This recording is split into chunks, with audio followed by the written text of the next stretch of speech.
सत श्री अकाल जी। मैं डॉक्टर मनप्रीत सिंह सलूजा। मैं एसपीएस हॉस्पिटल लुधियाना में cardio thoracic and vascular surgery का हेड हूँ। कार्डियो थोरेसिक वैस्कुलर सर्जरी में हम हार्ट की सर्जरी, शरीर की सारी खून की नाड़ियों की सर्जरी और चेस्ट की सर्जरी, ये सारी हमारे डिपार्टमेंट के अंडर आती हैं। आज हम डिस्कस करेंगे वेरिकोज वेन के बारे में, जो बड़ी कॉमन प्रॉब्लम है, बट लोगों को इसके बारे में पता नहीं होता या ये नहीं पता होता किसको दिखाना है और क्या इलाज कराना है।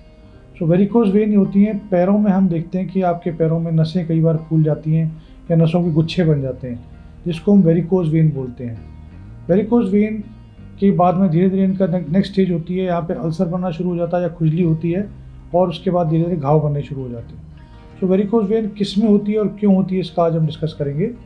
वेरिकोज वेन यूजुअली जो होती हैं, कई बार देखा यंग एथलीट्स में, जो एथलीट्स होते हैं, दौड़ते हैं या एथलीट वाला करते हैं, एक्सरसाइज ज़्यादा करते हैं, उनमें बन जाती हैं, वेन फूल जाती हैं पैरों की, या प्रेगनेंसी के बाद फीमेल्स में देखी जाती हैं, या ओल्ड फीमेल्स या मेल्स जो होते हैं, ओल्ड एज पेशेंट्स में ये वेरिकोज वेन देखी जाती हैं।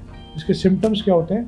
लॉन्ग टर्म खड़े होने पे, आप सुबह से शाम तक खड़े रहोगे तो आपको पेन होता है, पैरों में पेन होगा, पिंडलियों में पेन होगा, और ये नसें फूली हुई दिखेंगी। जब आप लेटते हैं तो नसें बैठ जाती हैं और पेन कम हो जाता है। इसका कारण क्या है कि जो हमारे शरीर में खून की नसें दो तरह की होती हैं, एक आर्टरी और एक वेन।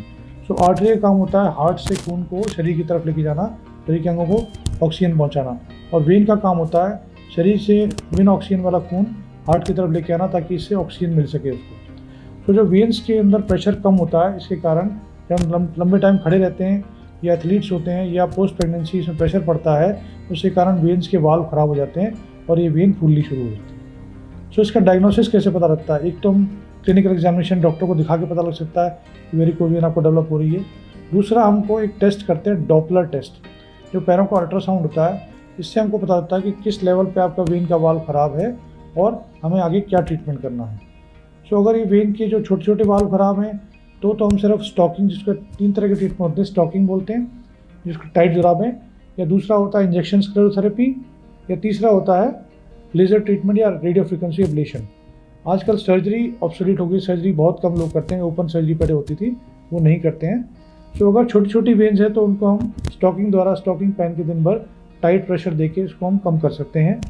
अगर वेन ज़्यादा फूल गई थोड़ी सी और मेजर वाल्व लीक नहीं कर रहे हैं तो हम इसका ट्रीटमेंट इंजेक्शन स्क्लेरोथेरेपी से कर सकते हैं। इंजेक्शन लगा के उन वेन को बैठा देते हैं और स्टॉकिंग पहन के हमारा काम चल जाता है और ये धीरे धीरे ख़त्म हो जाती हैं।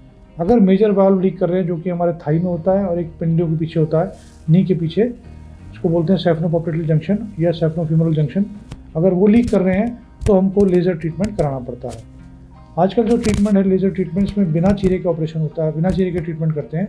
एक सुई द्वारा लेज़र की तार डालकर हम उस वेन को बंद कर देते हैं और उसका काम मांसपेशियों के अंदर जो डीप वेन्स होती हैं वो काम करती हैं, इसलिए हमारे कोई नुकसान नहीं होता उससे, और ऊपर की जो वेन दब जाती है और जो फर्दर इसके कॉम्प्लिकेशंस हो सकते हैं, उनसे हम बचा जा सकता है। अगर अल्सर बन जाए तो अल्सर का ट्रीटमेंट फिर हम पहले लेज़र ट्रीटमेंट करके फिर धीरे धीरे पट्टियों द्वारा, दवाइयों द्वारा अल्सर का ट्रीटमेंट हम कर सकते हैं। ये हमारा पूरा ट्रीटमेंट रहता है लेज़र का।